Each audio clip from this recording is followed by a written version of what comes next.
السلام علیکم۔ سیرت النبی صلی اللہ علیہ وآلہ وسلم کا مقابلہ ہے جس کا نام ہے دی کروڑ شو۔ دی کروڑ شو کا مطلب یہ ہے کہ اس میں مجموعی طور پہ 2 مرحلے ہوں گے، پہلا مرحلہ اور دوسرا مرحلہ۔ اس کے انعامات ملا کر کیش پرائز 1 کروڑ روپے دیا جائے گا جو کہ ہماری طرف سے ہوگا۔ اس پروجیکٹ کے لیے ہم کوئی چندہ، کوئی ڈونیشن، کوئی عطیہ نہ لیتے ہیں، نہ وصول کرتے ہیں، نہ قبول کرتے ہیں۔ ہم اپنے وسائل سے الحمدللہ یہ کر رہے ہیں، اور اسلامک ماڈل بھی یہ ہے کہ سب سے پہلے اگر مجھے شوق ہے کہ سیرت النبی صلی اللہ علیہ وآلہ وسلم کا پیغام تمام مسلمانوں تک جائے تو پھر اس کا اظہار بھی میری طرف سے ہونا چاہیے۔ میری جان، میرا مال، میری انرجی، میرا پیسہ، سب کچھ اس میں جانا چاہیے۔ میرا تو ہے ہی کچھ نہیں، سب اللہ کے دیا ہوا ہے، لیکن بہرحال ایک دنیاوی حساب سے یہ میں بات کر رہا ہوں۔ تو ہمارے آج 3 کنٹیسٹنٹ اس پروگرام میں حصہ لے رہے ہیں، میں آپ کو ان سے تعارف کراتا ہوں۔ ہمارے پہلے مہمان ہیں جناب عبدالوحید صاحب۔ آپ آزاد کشمیر سے آپ کا تعلق ہے، نیلم ویلی سے آج کل اسلام آباد میں ہوتے ہیں اور مکمل عالم دین ہیں۔ آپ کو ہم ویلکم کرتے ہیں۔ ہمارے دوسرے مہمان ہیں خواجہ ہارون الرشید صاحب۔ آپ کا تعلق بھی آزاد کشمیر سے ہے، نیلم ویلی سے، اور آپ government of Azad Jammu and Kashmir کے آفیسر ہیں۔ ہمارے تیسرے مہمان ہیں صاحب جان صاحب۔ آپ کا تعلق بلوچستان سے ہے اور موسیٰ خیل ایگزیکٹ جگہ ہے، اور منہاج یونیورسٹی لاہور میں جو ہے وہاں کے یہ اسٹوڈنٹ ہیں، تو ان کو بھی ایک پکا عالم دین ہی سمجھیں۔ تو اب اس میں جو مشکل ہے خواجہ صاحب وہ ہے آپ کے لیے، تو امید ہے آپ نے تیاری اچھی کی ہوگی۔ ہم سوالات کا سلسلہ شروع کرتے ہیں۔ عبدالوحید صاحب، پہلا سوال آپ سے 1000 روپے کا سوال ہے، آپ ریڈی ہیں؟ جی گڈ۔ حضور صلی اللہ علیہ وآلہ وسلم نے عمان کے بادشاہ کے نام خط بھیجا تھا، وہ جو عمان کا بادشاہ تھا اس کا نام کیا تھا؟ عبد۔ نو، آپ کا جواب درست نہیں ہے، اس کا نام تھا جعفر۔ جعفر نام تھا، عبد اس کے بھائی کا نام تھا۔ خواجہ ہارون الرشید صاحب، بہت آسان سوال ہے۔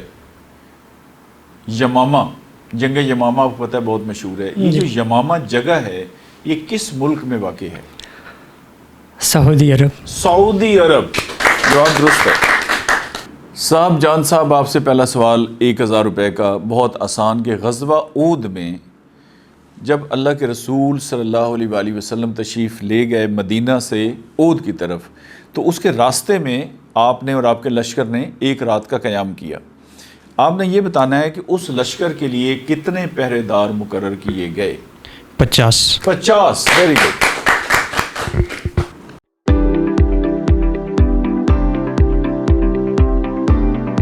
سوال نمبر 2، یہ سوال ہم نے خواتین سے تو نہیں پوچھا کیونکہ پوچھنا بھی نہیں چاہیے تھا، ابھی آپ سے پوچھ رہے ہیں، اور اس لیے پوچھ رہے ہیں کہ تمام مسلمانوں تک یہ معلومات پہنچیں۔ اور کہتے ہیں نا کہ شرع میں کوئی شرم نہیں ہے، اسلام نے ظاہر ہے یہ مسئلے سارے بیان کیے ہیں، اس لیے ہم بھی کر رہے ہیں۔ سوال جی عبدالوحید صاحب آپ سے یہ ہے کہ عورت کو حیض و نفاس کے دنوں میں کیا نماز اور روزے معاف ہو جاتے ہیں؟ روزے دوبارہ رکھنے پڑتے ہیں، جب وہ ٹھیک ہو جائے گی نفاس یا حیض سے، البتہ نماز معاف ہو جاتی ہے۔ بالکل جواب درست ہے۔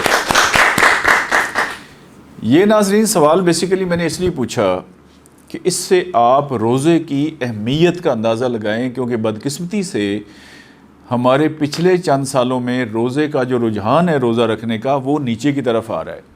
پہلے لوگ بہت کم تھے جو روزہ نہیں رکھتے تھے، اب اچھی خاصی تعداد ہے ان کی، اور وہ کچھ اور چکروں میں پڑے ہوئے ہیں۔ روزہ اتنا ضروری ہے کہ جب عورت کو حیض ہوتا ہے، جو ہر مہینے اس کو ہوتا ہے، یا نفاس ہوتا ہے کہ جب عورت بچہ پیدا کرتی ہے، تو اس کے بعد وہ تو نمازیں جتنی اس دوران آتی ہیں وہ نماز ساقط ہو جاتی ہے، معاف ہو جاتی ہے، وہ دوبارہ نہیں پڑھنی ہوتی۔ لیکن ان دنوں کے جتنے روزے اگر رمضان شریف ہوتا ہے اور روزے رہ جاتے ہیں وہ دوبارہ رکھنے ہوتے ہیں، تو اس سے آپ اندازہ کر لیں کہ روزے کی اہمیت کتنی ہے۔ خواجہ ہارون صاحب سوال آپ سے، شب قدر کب ہوتی ہے؟ بہت آسان سوال، یہ تو ہر مسجد میں لوگوں کو علماء کرام نے یاد کروایا ہوا ہے۔ یہ رمضان کے آخری عشرہ کی طاق راتوں میں ہوتی ہے۔ رمضان کے آخری عشرہ کی طاق راتیں، اور جواب آپ کا درست ہے۔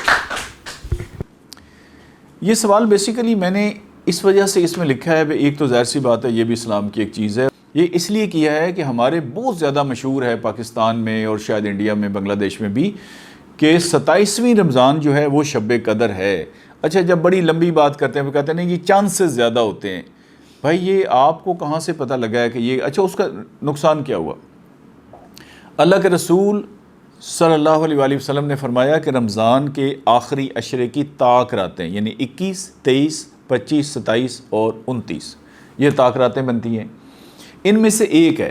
اچھا ہمیں کتنا اچھا موقع ہے کہ ہم اس میں اللہ تعالیٰ کی عبادت کریں 5 راتوں میں نہ انہوں نے کھینچ کے ایک پہ لے کے آنی ہے کہ یہ 27ویں کو ہوتا ہے تو پھر بندہ 21ویں کو کرے گا نہیں، اور 27ویں کو ہم اس کا خاص طور پہ بندوبست کرتے ہیں، تو یہ 5 راتوں میں سے کوئی بھی رات ہو سکتی ہے۔ نمبر 2 یہ ہے کہ 21ویں رات سے کیا مراد ہے؟ دن کو جب 20واں روزہ ختم ہوگا تو 21ویں رات سٹارٹ ہو جائے گی۔ مثلا آج بدھ کا دن ہے مثال کے طور پہ، تو جو رات گزری ہے وہ بدھ کی رات ہے، یعنی اسلام میں رات پہلے آتی ہے اور دن بعد میں آتا ہے، اور یہ مغرب سے ٹائم شروع ہوتا ہے۔ انگریزوں کے لحاظ سے انگلش کیلنڈر میں رات 12 بجے تاریخ تبدیل ہوتی ہے، اسلامی کیلنڈر میں جیسے ہی سورج غروب ہوتا ہے تو پرانی ڈیٹ ختم اور نئی تاریخ شروع۔ اور اس میں ایک غلط فہمی اور ہے جو کہ ٹی وی پہ میں نے بیٹھے بڑے بڑے لوگوں کو یہ بات کرتے دیکھتے سنا، اور جس میں میں کم از کم شامل تھا، ان کو میں نے وہاں پہ گزارش بھی کی کہ یہ درست نہیں ہے۔ وہ ہے نا کہ یہ رات 1000 مہینوں سے بہتر ہے، تو لوگوں نے اس کے آگے 84 سال اور مہینے نکالے ہوئے ہیں۔ بھئی اللہ تعالیٰ نے یہ تو نہیں کہا کہ یہ اس کے برابر ہے، الفاظ ہی ہیں کہ خیر من الف شہر، کہ یہ 1000 مہینوں سے بہتر ہے، کیونکہ اس وقت عربوں کو گنتی تقریباً 1000 تک آتی تھی، عام عربوں کو، تو اللہ نے کہا بھی جہاں تک ان کو بات آتی ہے میں بتا دوں اس سے یہ بہتر ہے۔ دیکھیں نا کسی بندے کو آج دیہاتی کو آپ کہیں یہ اتنے ٹریلین پوائنٹ اتنے بلین، اسے کیا سمجھ آنی ہے؟ تو اسے پھر ہم سمجھاتے ہیں نا جہاں تک اس سمجھ ہوتی ہے، کروڑوں میں ہے تو ہم ارب 2 ارب ہے تو ہم اسے کہتے ہیں جی 200 کروڑ، تو یہ اس طرح کی بات ہے۔ جی دوسرا سوال ہے صاحب جان صاحب سے، حضور اکرم صلی اللہ علیہ وآلہ وسلم کا جس سال وصال ہوا اس سال آپ صلی اللہ علیہ وآلہ وسلم نے کتنے دن کا اعتکاف فرمایا؟ 3 دن۔ نہیں، آپ کا جواب درست نہیں ہے، رمضان میں تو 10 دن ہی لوگ کرتے ہیں نا، 3 دن کا تو نفلی ہے۔ حضور اکرم صلی اللہ علیہ وآلہ وسلم عام طور پہ 10 دن کا فرماتے تھے یا 9 دن، جو بھی آخری عشرہ بنتا ہے، لیکن آخری جو سال تھا آپ کا وصال جس سال ہوا اس دن آپ نے 20 دن کا اعتکاف فرمایا، تو آپ کا جواب درست نہ ہو سکتا۔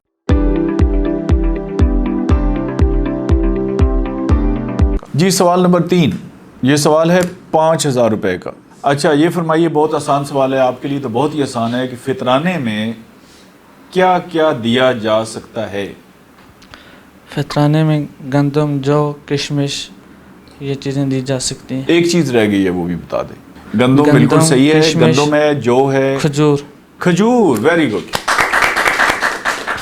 تو ناظرین یہ ہے کہ فطرانہ بھی ہم نے، کیونکہ وہی میں جو کہتا ہوں کہ رٹا لگایا ہوا ہے کہ جی وہ 300 گندم کے لحاظ سے جو ہوتا ہے کہ اتنی اس میں گندم دینی ہے، وہ سا ہوتا تھا، اس کا حساب نکال کے ہر سال علماء کرام بتا دیتے ہیں، لیکن وہ کم سے کم ہے۔ میرا جو پوائنٹ ہے وہ کم سے کم ہے۔ کم سے کم یہ ہے کہ دیکھیں نا، میں کہیں مہمان جاتا ہوں تو مجھے ٹھیک ہے وہ روٹی دے دیں اور ساتھ بالکل دال کا سالن دے دیں یا سبزی کا، تو یہ کم سے کم کھانا ہو جائے گا، اچار دیں تب بھی ہو جائے گا۔ لیکن ہم دیکھیں نا اپنے کھانے میں، دوستوں کے کھانے میں کتنا اہتمام کرتے ہیں۔ تو گندم کا جو ہے یہ سب سے کم پیسے بنتے ہیں، جو اس سے زیادہ ہیں، کھجور بھی جو ہے اعلیٰ کوالٹی کی اس سے زیادہ ہے، اور کشمش کا مطلب ہے میوہ، اس کا بھی آپ دے سکتے ہیں۔ تو اللہ تعالیٰ نے جتنی آپ کو توفیق عطا فرمائی ہے وہ کم سے کم پہ نہ جائیں، جتنی اللہ تعالیٰ نے توفیق عطا فرمائی ہے زیادہ سے زیادہ پہ جائیں۔ یہ سوال میں نے اس لیے رکھا تھا۔ خواجہ ہارون صاحب بہت آسان سوال ہے آپ کے لیے۔ قرآن پاک کی ایک سورت ہے جس کا معنی ہے انجیر، انجیر کو فگ کہتے ہیں نا انگلش میں، آپ نے سورت کا نام بتانا ہے۔ سورۃ 3۔ سورۃ 3، ویری گڈ۔ جی صاحب جان صاحب آپ سے تیسرا سوال۔ سوال آسان ہم کر رہے ہیں نا، حالانکہ ہم بڑے ٹیڑھے سوال بھی کر سکتے ہیں، مقصد صرف یہ ہے کہ آپ نے جس طرف لگے ہیں یہ ہمارے لیے بہت بڑی بات ہے کہ آپ جوان نسل، آپ تینوں نوجوان ہیں، مولانا صاحب آپ بھی، آپ کو شک ہے اپنی نوجوانی پہ، آپ پورے نوجوان ہیں، تو اللہ تعالیٰ نے دیکھیں نا آپ کو اس طرف لگایا ہے، اور یہی ہمارا مقصد ہے کہ آپ کی ہم حوصلہ افزائی کریں، آپ کی عزت کریں، آپ کی جتنی قدر کریں وہ کم ہے، کیونکہ آپ رسول اللہ صلی اللہ علیہ وآلہ وسلم کے مہمان ہیں۔ جی صاحب جان صاحب آپ سے بھی سوال بڑا آسان ہے تاکہ بلوچستان والے ناراض نہ ہو جائیں نا۔ آپ یہ بتائیں کہ سورۃ فاتحہ کی کل کتنی آیات ہیں اور یہ سورت کس پارے میں ہے؟ سورہ فاتحہ کی 7 آیات ہیں، اور بیسکلی اس کو پہلے پارے میں ہے لیکن شمار نہیں کیا جاتا کسی پارے میں۔ شمار نہیں کیا جاتا، ویری گڈ۔ اچھا ناظرین، یہ سوال بھی میں نے دلچسپی کے لیے رکھا تھا کہ سورۃ فاتحہ کی 7 آیات ہیں، اور اگر آپ مختلف قرآن پاک کھولیں گے نا تو کہیں پہ بسم اللہ الرحمن الرحیم جو ہے اس کے آگے لکھا ہوگا آیت نمبر 1، اور کہیں پہ بسم اللہ کی آیت نمبر 1 نہیں ڈالی ہوگی تو وہ پھر انعمت علیہم پہ جا کے آیت ڈالتے ہیں، لیکن دونوں صورتوں میں تعداد اس کی 7 ہی ہے، سورۃ فاتحہ کی آیات کی تعداد 7 ہی رہتی ہے۔ دیکھیں نا، ہمیں قرآن سے، حدیث سے، سیرت النبی صلی اللہ علیہ وآلہ وسلم سے ایسے دلچسپی اور دل سے ایک اٹیچمنٹ ہونی چاہیے نا۔ جیسے میں نے کہا کہ آپ ایک قرآن پاک کھولیں، پھر دوسرا کھولیں، پھر تیسرا کھولیں، چیزوں کا موازنہ کریں تو آپ کو ایسے مزہ آنا شروع ہو جائے گا۔ اور یہ سورۃ فاتحہ جو ہے یہ کسی پارے میں نہیں ہے، یہ واحد صورت ہے جو کسی پارے میں نہیں ہے۔ البتہ قرآن پاک کی جو 114 صورتیں ہیں ٹوٹل، اس میں یہ شامل ہے۔ پہلی صورت یہ ہے، اور سورۃ البقرہ جو ہے وہ دوسری صورت ہے۔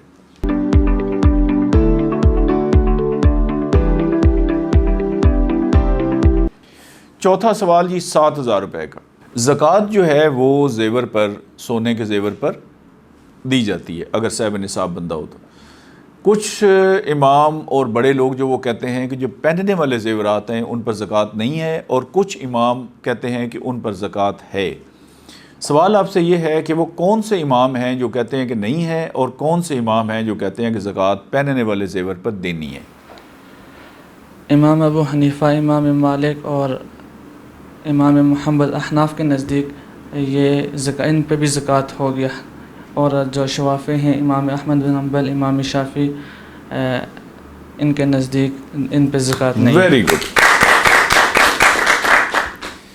یہ سوال بھی میں نے جان کے شامل کیا ہے کہ امام احمد بن حنبل اور امام شافعی اور دیگر جو ان کے ساتھ کے لوگ ہیں وہ کہتے ہیں کہ پہننے والے زیورات پر زکوٰۃ نہیں ہے، جبکہ امام ابو حنیفہ، امام محمد، امام ابو یوسف، امام ثوری اور یہ ایک علماء کرام کا یا بزرگوں کا گروپ ہے جو کہتے ہیں کہ پہننے والے زیورات پر بھی زکوٰۃ دینی چاہیے، فرض ہے۔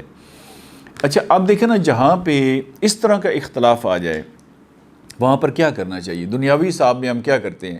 ہم کہتے ہیں یہ راستہ بالکل محفوظ ہے، اس راستے پہ ہو سکتا ہے کہ کوئی خطرہ ہو تو ہم اس میں نہیں جاتے۔ تو یہاں پر بھی احتیاط کا پہلو یہ ہے کہ پہننے والے زیورات پر بھی آپ زکوٰۃ ادا کریں، کیونکہ خدا نخواستہ یہ بات صحیح نکل آئی کہ یہ جو امام ابو حنیفہ اور امام محمد اور امام ابو یوسف کہہ رہے ہیں کہ ان پہ زکوٰۃ ہے اور ہم نے پے نہیں کی، تو اگلے جان پھر اس کا مسئلہ بن جائے گا۔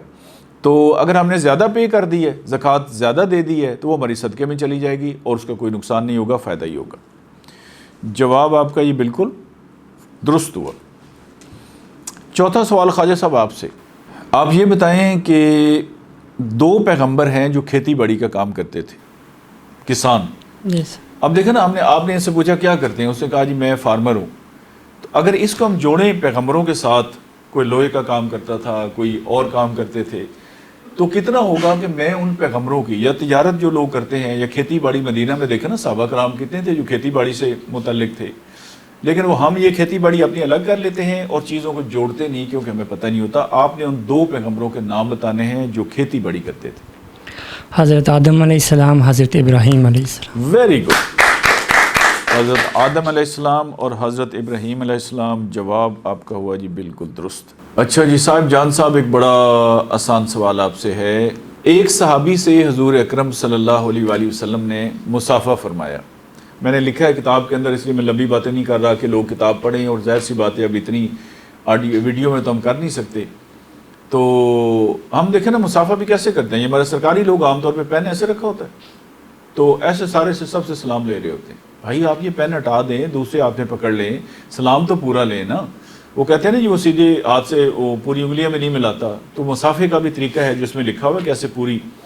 تو حضور اکرم صلی اللہ علیہ وآلہ وسلم نے ایک صحابی سے مصافحہ فرمایا۔ ان صحابی کے ہاتھ جو ہے نا پھٹے ہوئے تھے۔ یہ جب آپ کام کرتے ہیں نا، یہاں پہ گٹھلیاں سی بن جاتی ہیں، چنڈیاں جنہیں کہتے ہیں پنجابی میں، تو ان کے ہاتھ پہ وہ تھیں۔ تو آقا کریم صلی اللہ علیہ وسلم نے پوچھا کہ کیا ہوا ہے؟ تو انہوں نے کہا جی میں پھاوڑے سے مزدوری کرتا ہوں، اس لیے میرے ہاتھوں پر یہ چنڈیاں جو ہیں پڑ گئی ہیں، ہاتھ میرے پھٹ گئے ہیں۔ یعنی کوئی بھی ایسی مزدوری آپ کریں جس سے آپ کے ہاتھ پھٹ گئے۔ تو آقا کریم صلی اللہ علیہ وآلہ وسلم نے ان صحابی کے ہاتھوں کو بوسہ دیا اور آپ نے فرمایا یہ ہیں وہ ہاتھ جنہیں اللہ اور اس کا رسول محبوب رکھتے ہیں صلی اللہ علیہ وآلہ وسلم. یعنی اگر آپ محنت مشقت کرتے ہیں حق حلال کی روزی کے لیے اور اس میں آپ کو جتنی تکلیفیں آتی ہیں، مقصد یہ کسی طرح کی تکلیف ہے، یہ ہاتھ کا کوئی کام کرتا ہے تو اس کی وہ ہوگی، کوئی دماغ کا کرتا ہے تو اس کی وہ ہوگی، تو اس کو بہت بڑا مقام دیا اللہ کے رسول صلی اللہ علیہ وآلہ وسلم نے کہ آپ نے ان صحابی کے ہاتھوں کو بوسہ دیا اور ساتھ یہ بھی کہا کہ یہ وہ ہاتھ ہیں جنہیں اللہ اور اس کا رسول محبوب رکھتے ہیں. یہ واقعہ میں نے آپ کو سنایا. سوال یہ ہے کہ ان صحابی کا، بلکہ ان خوش قسمت ترین صحابی کا نام کیا تھا؟ حضرت ابو سعید ہیں. نو، آپ کا جواب درست نہیں ہوا، لیکن یہ ملتا جلتا ہے. حضرت سعد رضی اللہ تعالیٰ عنہ یہ انصاری صحابی تھے، تو ان کی قسمت پہ ہم قربان ہوں.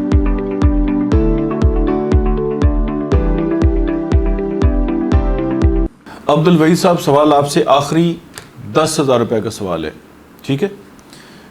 آپ یہ فرمائیں کہ مقیس بن سبابہ کون تھا؟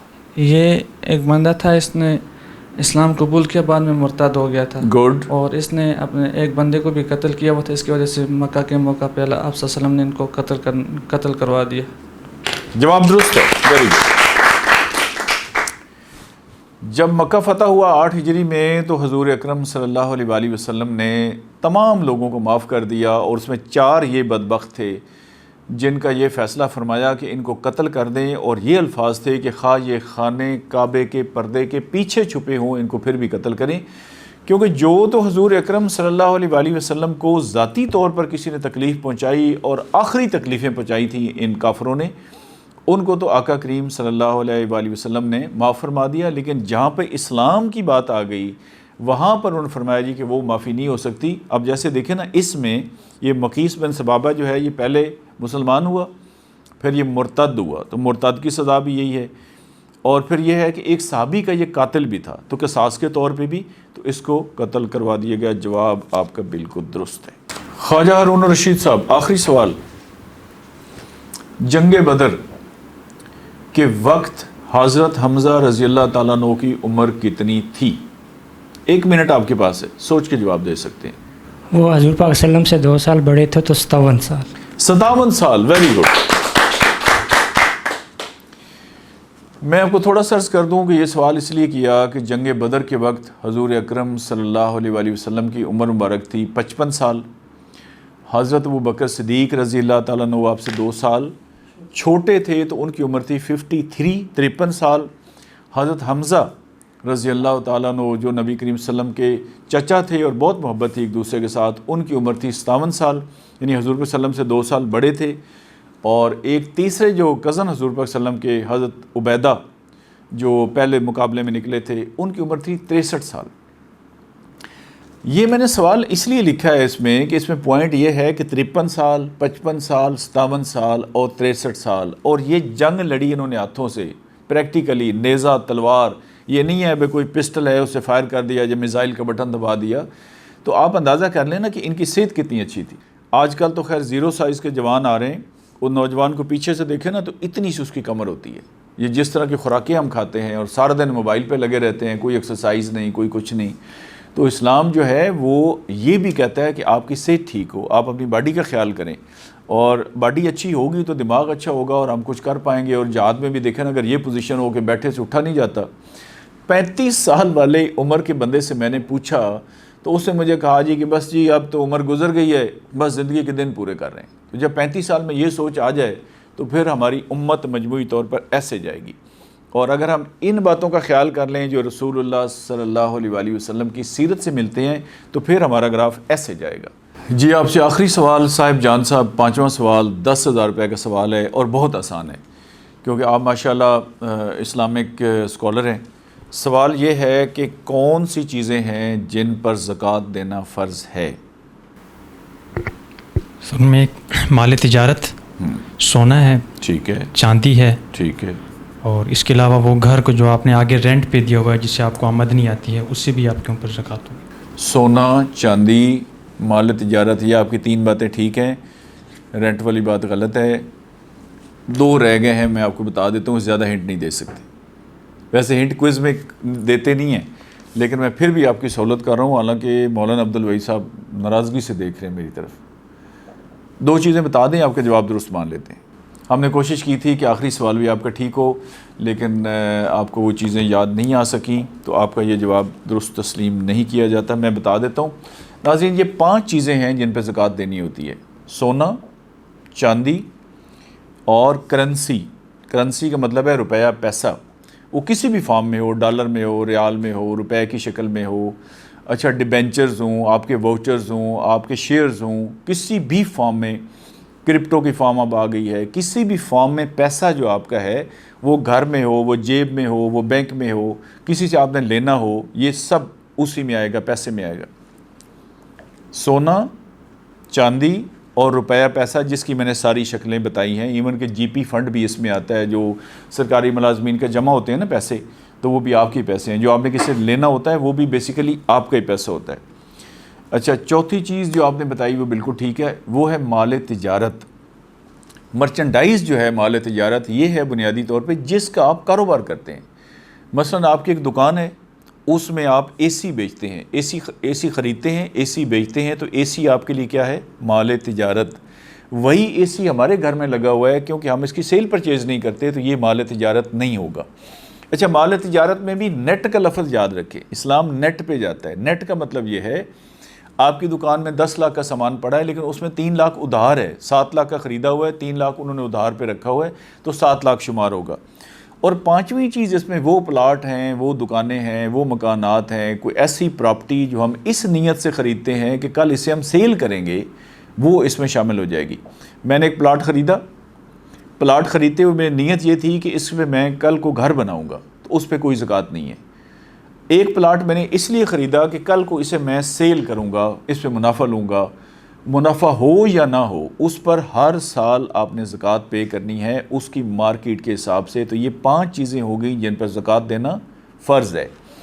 آخری پوائنٹ جو کہ تقریباً ہم بڑی دفعہ بتاتے ہیں، پھر بھی کلیئرٹی کے لیے بتا دیتے ہیں، کہ بہت سارے لوگوں کو پتہ ہی نہیں کہ انہوں نے زکوٰۃ دینی بھی ہے یا نہیں، ان پہ زکوٰۃ فرض ہے بھی کہ نہیں۔ دیکھیں، یہ چیزیں جو میں نے گنوائی ہیں، یہ ساری ملا کے اگر 52.5 تولے چاندی کے برابر بن جاتی ہیں، مثلا آج چاندی کا آپ ریٹ نکال لیں، یہ گوگل آپ کو نکال دے گا، اس کو 52.5 سے ضرب دے لیں، تو وہ بن گیا آپ کا نصاب۔ آج کی ڈیٹ میں مثال کے طور پہ وہ تقریباً 2 لاکھ روپے بنتے ہیں۔ اگر آپ کے پاس سونا، چاندی، روپیہ پیسہ، مال تجارت اور یہ جو میں نے کہا اس نیت سے خریدنا کہ ہم کل کو بیچیں گے، یہ سارے ملا کے 2 چیزیں ہیں، 3 ہیں، 4 ہیں، 5 ہیں، اگر وہ ملا کے آپ صاحب نصاب بن جاتے ہیں، یعنی کہ 52.5 تولے چاندی کے برابر وہ بن جاتی ہیں، تو پھر آپ نے زکوٰۃ پے کرنی ہے، آپ نے زکوٰۃ دینی ہے۔ تو بہت سارے لوگ ہیں جن کو یہ پتہ ہی نہیں کہ ہم نے زکوٰۃ پے کرنی ہے، وہ یہ سمجھتے ہیں کہ یہ کوئی بہت بڑے جن کی انڈسٹریز لگی ہوئی ہیں انہوں نے پے کرنی ہے۔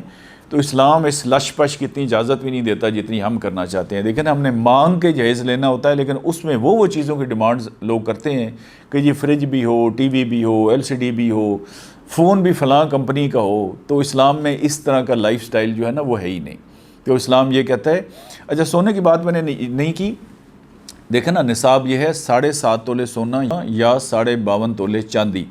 اچھا، پاکستان کے لحاظ سے میں بات کر رہا ہوں، باہر کی بات نہیں کر رہا۔ پاکستان میں کیونکہ ریٹ میں بہت فرق ہے، تو سونے کا نصاب شمار نہیں ہوگا، تو لہٰذا سونے والی بات آپ بالکل یاد رکھیں یا نہ رکھیں، آپ کا نصاب بنے گا چاندی کا، 52.5 تولے چاندی کا۔ اچھا، یہ میں نے کہا کہ ان 5 چیزوں میں اگر آپ کے پاس 2 ہیں، 3 ہیں، 1 ہے، 5 ہیں، 4 ہیں، ان کو ملا کے دیکھا جائے گا کہ کیا وہ 52.5 تولے چاندی کے برابر بنتی ہیں۔ اگر بنتی ہیں تو پھر آپ پہ زکوٰۃ دینا فرض ہے، کیونکہ آپ صاحب نصاب ہیں۔